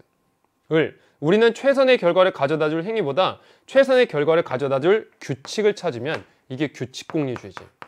개별 행위의 결과만 중시하다 보면 도덕적 상식과 직관을 무시할 수 있는 사태도 벌어지니까 개별 행위의 결과보다 규칙 준수의 결과를 중시하는 공리주의가 규칙 공리주의라고. 그럼 1번. 갑은 개인의 준칙은 보편적 도덕법칙이 될 수 있다니까? 방금도 했잖아. 거짓말이라는 준칙은 보편화 가능하지 않지만 정직하려는 준칙은 보편적 법칙이 될 수 있다고. 개인의 준칙은 보편적 도덕법칙이 될 수 없다고 보는 게 아니야. 갑은 자연적 경향성이 되는 행위를 도덕적이라고 본다? 틀리지. 왜? 칸트에 따르면 칸트의 선의지는 자연적 경향성, 이익, 쾌락, 고통, 감정, 유용성, 그 다음에 상황, 맥락, 관계 다 배제하고 오로지 의무이기 때문에 따르려고 하는 행동을 도덕적 가치가 있는 행동이라고 보는 거라고. 물론 칸트도 자연적 경향성에 따라 의무에 일치되는 행동을 할 수 있다고도 봐. 근데 그런 것은 도덕적 가치가 있는 게 아니라고 이야기하는 거라고. 을은 최대 행복을 가져오는 규칙을 행위의 기준으로 삼는 거, 이게 규칙공리주의 대표 입장인 거지. 최대의 유용성을 산출할 수 있는 규칙을 따르는 거. 을은 행위의 결과와 무관한 보편적 도덕 규칙은 갑이하지. 의무론. 을은 행위가 아니라 행위자의 성품, 이 성품은 누가 강조하냐면 덕윤리에서 이야기하는 거잖아. 행위자의 인성, 행위자의 인품, 품성. 그래서 이러한 품성을 갖추게 한 공동체를 중시하면서 공동체 안에서의 올바른 인격 모델, 전통적인 역사에 따른 미덕 제시, 이런 것들이 맥킨타이어 같은 덕윤리에서 했던 내용이라고. 정답이 11번에 3번이 되는 거지. 12번. 그나마 이제 여러분들 문제 풀다가 이제 막 헉헉헉 하다가 이제 좀 숨 쉴 수 있는 문제 드디어 하나 나왔던 거죠. 정보통신윤리. 그러니까 보니까 갑의 입장을 보기에서 고른 것은 지적 창작물은 어느 누구의 소유물이 될 수 없다. 정보는 창의적인 아이디어가 끊임없이 부과되어 발전하는 것. 인류의 공동자산인 정보는 모든 사람이 자유롭게 사용할 수 있으면 이게 카피레프트 정보 공유론이잖아. 근데 여기 을도 만만치 않게 출제가 또 되었어. 이게 대충 딱 보면 정보 사유론이 아니라 지식 생산에 대한 경제적 보상을 통해 창작 의욕을 높일 필요가 있다. 저작자는 지식 재산권을 소유하면서도 다른 사람과 함께 사용하기를 원하는 창작물에 대하여 저작자 표시 등의 조건하에 누구나 활용하게 할 수 있어. 그러니까 굳이 내가 판매하지 않아도 저작자 표시를 하고 이용해서 이렇게 할 수도 있다고. 굳이 판매하지 않더라도. 그러니까 조건부적인 제한적인 사유론의 입장에 해당이 되는 거지. 우리 절충론 입장에서도 그런 거 한번 우리 배웠던 거 기억나요, 여러분들? 제가 만약에 음원 사이트에서 음악을 구매했다. 저작권 인정한 거잖아. 저작권 인정하고 구매했어. 구매한 다음에 이 음원을 가져다가 내 친구한테 들려준다. 그렇다 해서 내 친구한테 내가 돈을 받는 건 아니잖아. 그럴 때 이렇게 공유가 가능하지. 저작권 인정하면서. 그런 개념들이 약간 제한적인 사유론 입장에 해당이 되는 거라고. 갑은 공유론이고. 근데 어쨌든 을은 지적재산권 인정하지. 그럼 정보를 공유할수록 정보의 질이 하락되는 건 아니야. 공유하면 공유할수록 질 높은 정보를 많이 만들 수 있으니까. 모든 정보는 공공재, 틀렸지? 모든 정보는 공공재가 아니고 을은 저작권을 인정하니까. 디귿, 정보 창작자의 지식재산권을 침해하면 안 돼. 저작권 함부로 침해하면 안 돼. 이게 지금 저작자 표시 등의 조건하에 누구나 활용할 수 있는 거지, 이런 것도 없이 그냥 무작정 아무나 다 활용한다? 그런 건 아니라고. 저작자는 지적 창작물에 대한 소유권을 지닐 수 있다는 건 갑은 아니지. 을이 사유론 쪽 입장이니까. 정답 기억 디귿 2번이 됩니다. 2번. 자, 13번. 자, 한 번 좀 숨 쉬고 넘어왔더니 또다시 나왔어. 또다시. 그러니까 이번 시험 파트가 뒷부분이 많아. 뒷부분이 지금. 갑을 사상가들 입장으로 옳지 않은 법에 대한 존경심보다 먼저 정의에 대한 존경심. 그래서 법이 너에게 있어서의 불의를 행하도록 하라. 그렇다면 법의 하수인이 되지 말고 그 법을 즉각 어겨라. 너의 양심의 근거에서. 이게 헨리 데이비스 소로잖아요. 시민불복종. 개인 양심 근거. 시민불복종은 법에 대한 충실성의 한계 내에서 이루어져야 하기 때문에 법에 대한 충실성의 한계에서 합법적인 청원, 의회, 선거 시도해보고 이게 되지 않으면 최후의 수단으로 시민불복종을 전개한 사람은 체제의 정당성을 인정하는 시민들이 시민불복종의 주체가 되어서 공개적으로, 비폭력적으로 법의 충실성의 한계 내에 있기 때문에 시민불복종에 따른 처벌 감수하고 그렇게 시민불복종을 전개하는 게 롤스의 시민불복종이라고. 그래서 소로의 시민불복종은 개인의 양심의 근거를 둔 반면 롤스의 시민불복종은 다수의 공유된 정의관이지 개인의 도덕 원칙이나 개인의 종교에 따른 것이 아니라고. 그래서 1번. 법률의 헌법 위배 여부 판단이 불복종의 최종 목적이 아니라 법률에 있어서 어떠한 법이 내 양심에 비춰봤을 때 근거는 양심이라고. 헌법의 근거에서 시민불복종 하는 건 로널드 드워킨이라는 사상가가 이야기하는 건데 그 드워킨의 시민불복종은 출제가 거의 안 됐어. 지금 제시문 안으로도 잘 안 들어왔고. 그런데 여기 지금 함정 하나 만든 거예요. 소로는 법률의 헌법 위배 여부 판단이 불복종의 최종 목적이자 최종 근거가 아니고 불복종의 또 최종 목적은 법률의 헌법 위배 여부 판단도 아니야. 법률이 헌법에 위배가 됐는지 안 됐는지가 아니라 내 양심에 의한 불이한 법이 있다면 이 불이한 법에 대해서 저항하고 불복종하고 이 법이 변화되기 위해서 시민 불복종하는 거지. 법률의 헌법 위배 여부 판단, 헌법에 이 법률이 위배됐어, 이런 거 판단하는 게 시민 불복종의 최종 목적이 아니라고. 개인은 양심을 지키기 위해 국가 권력에 불복종할 수 있지. 그렇기 때문에 국가 권력에 불복종해서 위법 행위를 하는 게 시민 불복종이라고. 시민 불복종은 정치 체제 변혁을 의도하지 않아. 시민 불복종은 일부 부정의한 법과 정책에 근거한 것이지 체제 변혁은 아니라고. 체제 변혁하면 자유주의, 자유민주주의 국가 롤스에서 자유민주주의 국가 체제를 바꾼다? 이런 거 거의 혁명이지, 혁명. 시민 불복종이 아니라고. 부정의한 법에 대한 불복종할 때는 처벌을 감수할 수 있어야 돼, 롤스에 따르면. 그 다음에 시민 불복종은 불의를 교정하는 역할을 수행할 수 있겠지. 부정의한 법을 변화시키니까 일부 정책과 부정의한 법. 정답은 여기 1번이 옳지 않은 것이 되는 거라고. 14번. 기억에 들어갈 적절한 내용만을 보고서 있는 대로 고른 것은. 이거는 진짜 우리 개념 같이 들으신 분들은 틀렸으면 안 돼. 내가 그래서 그 암기법들 여러분들 만들 때 여러분들 속으로 웃긴다 그런 게 어딨어요 라고 하지만 나오잖아. 어떤 거냐면 고대 언어 사상가. 자, 여러분 생윤을 배우시면요, 보세요. 우리 내용 중에 고대 언어 사상가가 나오면 동양윤리 쪽에서 고대 언어 사상가 나올 수 있는 건 유교, 불교, 도가고, 서양 쪽에서 등장할 수 있는 고대 사상가 이야기하면 우리 소크라테스 출제 거의 안 되고, 안 돼. 응? 플라톤, 그 다음에 에피쿠로스, 스토아 자연법 윤리인데 스토아파는 윤사에서 나오고 여기 한 번도 안 나오네 우리. 그 다음에 아리스토텔레스야. 재심을 읽어보니까 여러분이 재심을 읽어보고 동양이다, 재심은 동양 사상가 이런 사람들은 아무도 없지. 읽어보면 서양이야. 정의도 얘기하잖아. 정의는 일종의 비례이며, 그럼 이제 그렇게까지 따지지 않더라도 정의는 일종의 비례이다. 무슨 비례냐면 기하학적 비례, 산술적 비례. 개념 강좌 우리 누구 때 한 거냐면 아리스토텔레스 때 했던 거예요. 아리스토텔레스가 정의를 둘로 나눠가지고 필기한 내용 봐봐. 19강 필기 봐봐. 니보 아리스토텔레스 하면서 아리스토텔레스가 정의를 둘로 나눠가지고 일반적 정의하고 특수적 정의를 나눈 다음에 이 일반적 정의와 특수적 정의 중에 일반적 정의는 법을 준수하는 것이고, 이 특수적 정의를 다시 또 둘로 나눠가지고 분배적 정의와 지금 배분적 정의, 그 다음 두 번째에는 응보 교정 시정적 정의를 나눠가지고, 이 분배적 정의는 무슨 비례에 따른다 했냐면 기하학적 비례다. 기하학적 비례. 이거 그렇게 우리 열심히 연습했는데 왜 틀렸어? 이거 기하학적 비례에 따르는 것이고, 그 다음 응보 교정 시정적 정의는 무엇에 따른 비례냐면 이것은 산술적 비례에 따르는 것이다. 이게 어떤 뜻이라 했냐면 기하학적 비례관에 따라 어떤 사람 A라는 사람이 있고 B라는 사람인데, A라는 사람이 사회에 기여한 가치의 크기가 이만큼이다. 그래서 걷다 여기다 써줬잖아요. 제가 가치라고 이렇게.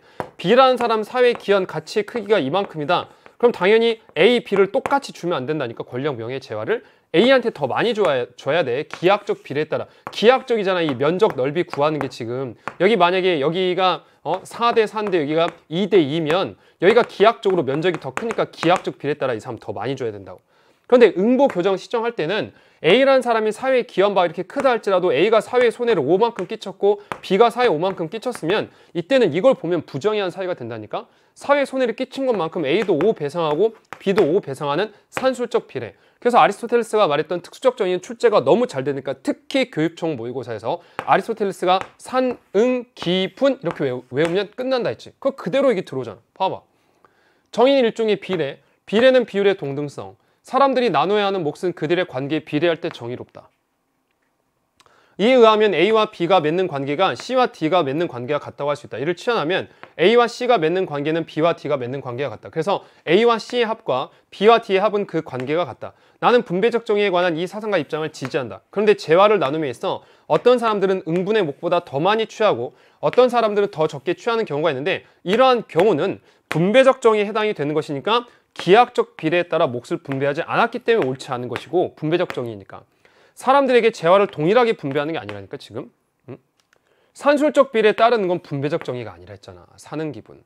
가치에 비례하는 몫을 누리지 못하는 사람이 발생하니까 정의롭지 못하는 거지. 기하학적 비례에 따라 가치의 크기에 따라 분배해야 되니까. 정답이 기억, 리을 몇 번이 되냐면 2번이 정답이 되는 거라고. 아리스토텔레스 사는 기분 많이 했는데, 아리스토텔레스가 사는 기분 할 때 뭐가 사는 기분이야, 어이가 없네 라고 하시다가 이렇게 문제 출제된다니까요 여러분들. 14번에 2번이에요 자, 15번. 가불병 사상가들 모두가 질문에 바르게 대답한 것. 어떤 행위는 사회 행복을 저해하는 경향에 비례하여 형벌에 대한 요구를 창출할 것이다. 사회 행복을 저해하는 경향에 비례한 행복 창출이면 형벌에 대한 요구를 이야기하면 이것은 벤담의 기본적이에요. 그러니까 제시문에 기본적으로 그냥 행복 추구 써있으면 벤담의 공리주의로 해결하면 된다니까. 근데 을은 보니까 누군가 타인을 살해하면 그것은 자신을 살해하는 것. 보복법만이 형벌의 질과 행을 명확히 제시하는 건 칸트지, 응보적 정의. 형벌은 인간의 정신에 가장 효과적이고 지속적인 인상을 주면서 결과적으로 수용자에게 가장 작은 고통을 줘야 되니까 지속적인 인상을 위해 지속적인 종신, 노역형이 베카리아 입장이지.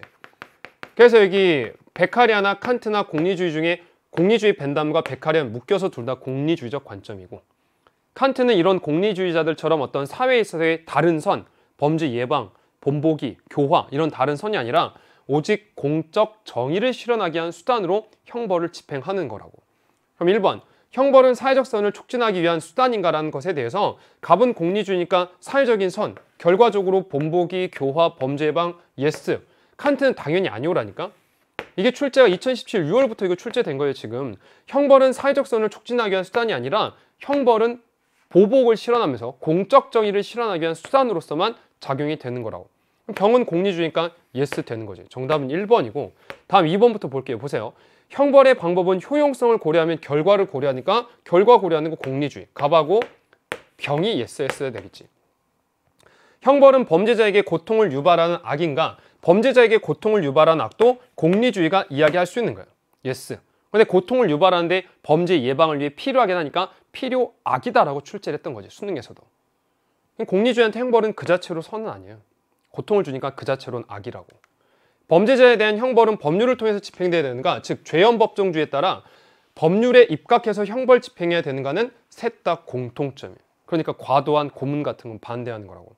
형벌의 크기는 범죄로 인한 발생하는 해악에 비례해야 되는가? 이거를 부정할 수 있는 사상가들은 없지. 아니 형벌의 크기는 범죄로 인해 발생하는 해악에 비례해야 되지, 범죄로 일으킨 해악은 100인데 처벌은 뭐 20만큼 한다. 범죄로 일으킨 해악에 비례하지 않게 처벌한다? 그건 비례성의 원칙에 어긋나는 거라고. 정답이 여기 물어보고 싶었던 건 1번이 결국 맞게 되는 거라고. 16번. 다음을 주장한 사상의 입장으로 가장 적절한 것은 2019 대수능 3번 문제로 여러 수험생분들을 함정으로 빠지게 했던 니부어가 16번에 나왔어요. 니부어도 우리 개념 강좌 19강에서 했던 건데, 다음 주장한 사상가 입장. 지나친 정치적 현실주의에서 제시하는 권력 간의 균형은 잠정적 평화만, 권력 간의 균형은 잠정적 평화만을 가져올 뿐이라고. 모든 집단에선 집단과 집단 사이 갈등이 일어나. 집단은 왜냐하면 정치적이다 보니까. 한편 도덕주의에서 강조하는 이익과 권리의 합리적 조정은 역사와 전통으로 정당화되는 사회적 불이나 은밀한 강제력을 조정하기 어렵게 한다. 올바른 정치적 도덕성은 합리적이고 도덕적인 요소들에 부합되는 강제력을 권고함으로써, 그리고 강제력이 사용되는 목적을 밝혀줌으로써 갈등의 악순환에 빠지는 사회를 구현할 수 있도록 선의지의 통제를 받은 강제력을 사용할 수 있다고 보는 거지. 강제력 사용. 아무 강제력이나 무조건 다 사용하는 것이 아니라 일반적인 사람의 승인을 받은 선의지의 통제를 받은 비합리적인 수단을 사용할 수 있는 거라고. 그럼 1번. 정의 실현을 목적으로 한 강제력은 도덕적으로 정당화될 수 있다지.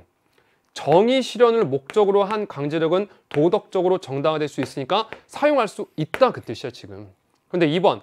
올바른 정치적 도덕성은 어떠한 형태의 폭력도 포함될 수 없는 것이 아니라 폭력 쓸 수 있다니까. 강제력 쓸 수 있고. 구성원들의 도덕적인 양심이 사회 구조의 정의로움을 결정하면 개개인들이 도덕적이면 집단도 다 도덕적이야.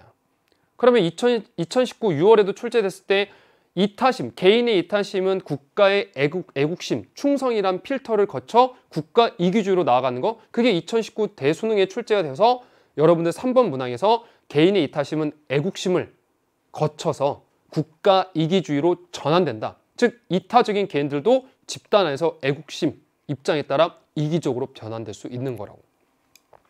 집단 간의 힘의 균형적인 상태에 도달하면 영구 평화가 달성된다? 아니라니까 여기도 써있잖아. 잠정적 평화만 가져올 거라고. 이 말의 뜻은 무엇이냐면 집단 간의 힘의 균형을 토대로 강제력을 사용해서 집단 이기주의를 해결한다 할지라도 또다시 또 다른 갈등은 또 발생한다니까. 합리적 개인들의 자발적인 조정으로만 불의를 극복할 수 있다. 합리적 개인들의 자발적인 조정도 필요하지만 이것만으로는 안 되기 때문에 강제력 사용을 이야기했던 게 니부어라고. 잘 기억하세요. 정답이 여기 16번에 1번이지. 1번. 17번. 여기도 또 뒤에 내용이잖아. 17번도 지금. 다음 토론의 핵심 쟁점으로 가장 적절한 것은, 그나마 여기 좀 숨 쉴 수 있는 내용이 17번. 한번 좀 쉬세요 이제. 갑 보면 소비의 목적은 소비를 통한 만족감이 극대화해 있다. 소비자는 최소 비용으로 최대 만족을 얻을 수 있는 소비만을 추구해야 된다. 만자 들어갔으니까 최소 비용으로 최대 만족을 얻을 수 있는 소비가, 이런 소비가 내가 가지고 있는 용돈 수준에서 합리적으로 나에게 필요한 제품을 구매하는 거. 합리적 소비지. 그래서 소비를 할 때 이렇게만 하지 말고, 나는 그렇게 생각 안 한다. 환경 문제로 대두되고 있는 자원 남용 문제, 사회 정의와 환경들을 고려하는 게 무슨 소비냐면 윤리적 소비잖아요. 이게 윤리적 소비. 근데 아니다. 비용과 편익을 고려하여 소비를 하면 자원이 효율적으로 분배되어 자원 남용 문제를 해결할 수 있다. 야, 합리적 소비만으로도 이런 문제 해결할 수 있어. 그랬더니 을이 그러한 주장은 시장경제 논리만을 강조하는 것이므로 자원 남용 문제를 해결할 수 없다. 즉 갑은 합리적 소비만으로 문제 해결된다는 거고, 을은 그 합리적 소비를 비판하고 윤리적 소비까지 필요한데 라고 이야기하는 게 쟁점이지. 그럼 1번. 시장경제의 논리는 비용 대비 최대 편익을 강조하는가? 핵심 쟁점으로 지금 시장경제 논리 이야기하는 거 아니고, 합리적 소비만으로 자원 남용 문제 해결할 수 있는가? 이게 쟁점이지. 갑은 가능하다, 을은 그렇지 않다. 사회정의와 환경들을 고려하는 윤리적 소비가 필요하다는 관점. 2번이 정답이라고. 소비활동을 통해서 자원 남용 문제를 방지할 수 있는가라는 거. 소비활동을 통해서 자원 남용 문제를 방지할 수 있는가도 쟁점으로 싸우고 있는 내용이 아니고, 소비자는 상품에 관한 정보를 바탕으로 상품에 관한 정보 이야기, 여기서 추론할 수 있는 내용 아니고, 자원 남용 문제 해결을 위해 최대 비용 지출이 필요한 것도 쟁점이 아니라고. 정답은 여기 2번이 되는 거지.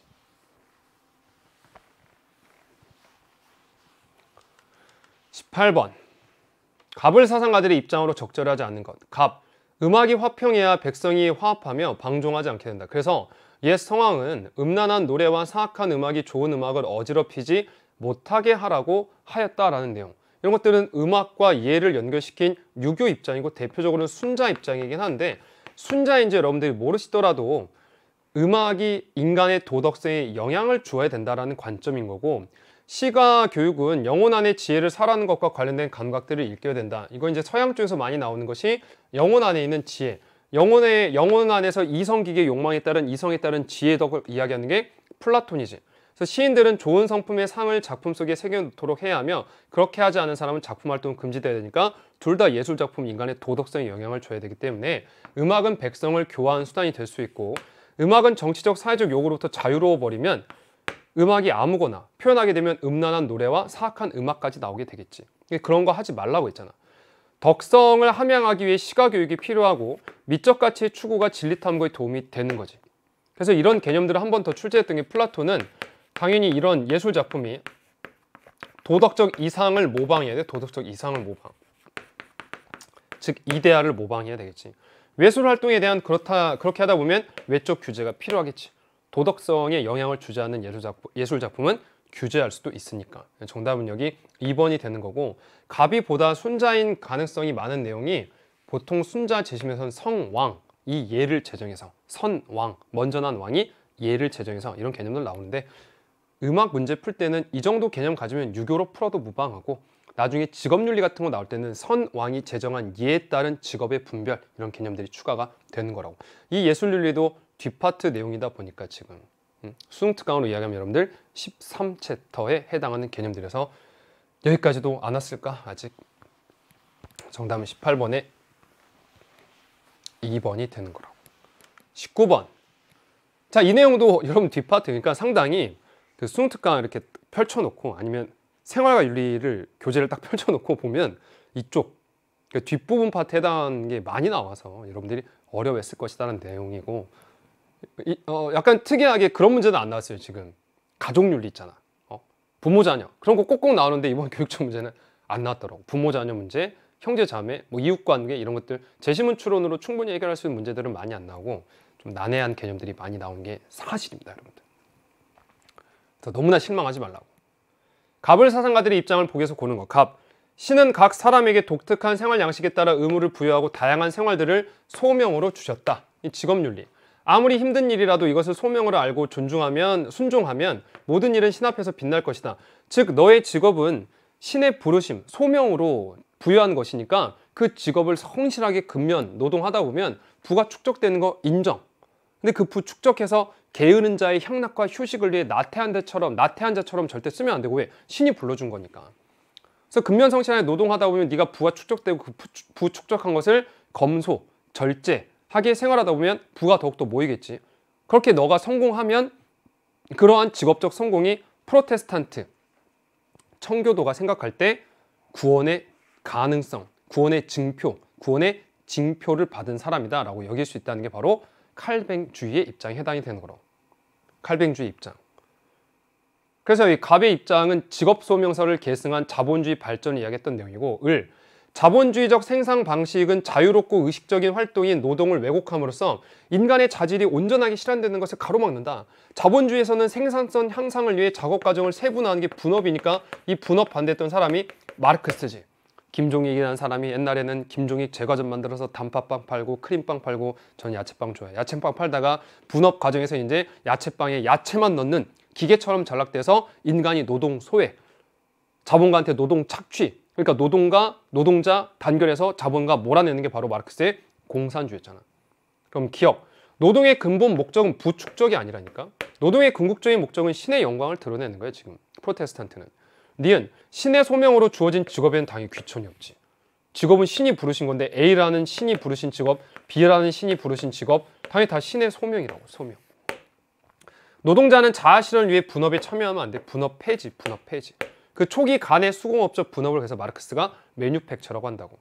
자본주의 사회에서 노동자는 소외를 피할 수가 없어. 그래서 노동자 단계에서 자본가를 몰아내고 자본주의 폐지시킨 다음에 공산주의로 나가기 이전의 과도기가 사회주의 단계라고. 그 공산주의 단계에 가면 국가, 계급, 투쟁, 재산 다 사라지고 능력껏 일하고 필요에 따라 분배받는 사회. 그런 사회가 여러분들 무슨 뭐 n분의 1 똑같이 막 결과적으로 똑같이 다 막 가져가는 그런 사회는 아닙니다. 능력만큼 일하고 필요에 따라 분배받는 사회지. 정답이 니은 1, 4번이 되는 거라고. 자, 20번 문제 이제 드디어 2단원 문제 하나 나왔어요. 이제 그림은 서술형 평가 문제, 학생 답안.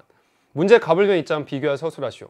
갑, 성은 유일한 전제 조건은 사랑이므로 사랑이 동반된 성적 관계는 중도주의.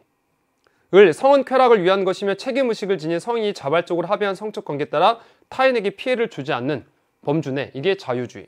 성은 결혼 이후에 자녀 출산과 관련을 가질 경우에 도덕적으로 온전한 것이 되는 게 이게 바로 보수주의 입장이니까, 갑은 성적 쾌락만을 추구하는 성은 부정적으로 보고 사랑에 따른 인격적과 진정하니까, 을은 사랑이 없는 성도 허용될 수 있다고 보지. 자유주의니까.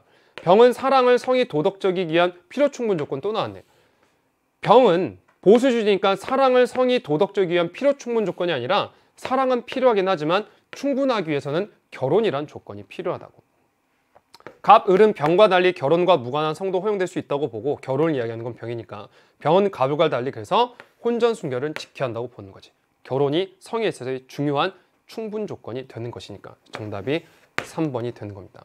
자, 앞에서 모두 때 이야기했듯이 어려운 시험이었고 뒤에 부분이 많이 나왔다 해서 왜 이렇게 뒤에 부분 많이 나왔어, 너무 한쪽에 쏠린 시험지 아닌가, 그렇게 생각하지 마시고요. 뒤에 부분에 생윤에 중요한 내용이 많다 그 뜻이에요. 다시 한번 찬찬히 이렇게 나눠놓고 보면 중요했던 아파트에서 윤리학과 관련된 이론들, 그 다음 20번에서 나왔던 개념과 같이 성과 사랑과 관련된 내용들, 그리고 환경윤리 파트 4단원의 생윤이 중요한 내용이 많다. 즉 여러분들이 이 시험지를 끝난 걸 토대로 첫 번째 기억해야 될 부분은 생윤에 있어서 3단원, 4단원, 그리고 6단원 내용이 상당히 중요합니다.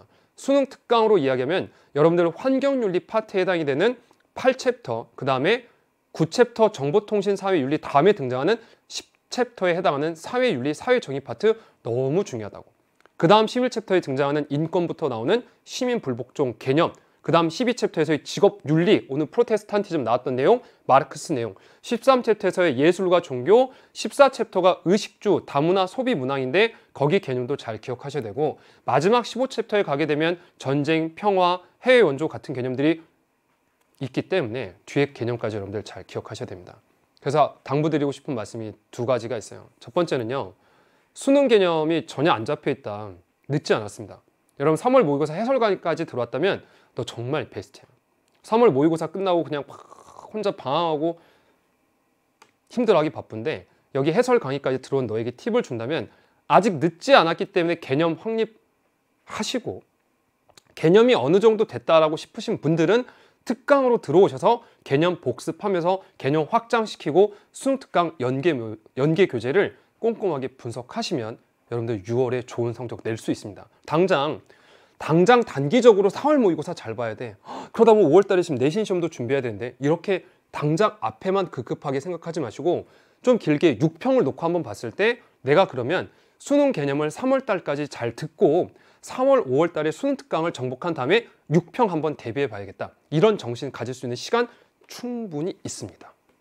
그런데 나는 지금 다른 과목 준비하다가 수능 개념까지 들을 시간이 너무 부족하다고 싶으면 수능 특강 강의로 들어오셔서 꼼꼼하게 개념과 함께 연계교재 분석 참여해 보시라고요. 우리 EBS에서 지금 준비해가지고 수특은 사용 설명서까지 하면서 그 수특 사용 설명서 강의도 진행이 되고 있잖아요. 그래서 이 강의들 활용해서 계획 잘 마련하셔서 6평 때는 우리 웃는 얼굴로 제가 여기서 오늘 어려웠습니다 라고 하지만 후기에서는 만점 사례가 펼쳐지는 그런 날 오길 기대하겠습니다. 여러분 3월 모의고사 정말 고생 많이 하셨습니다. 감사합니다 여러분. 사랑합니다.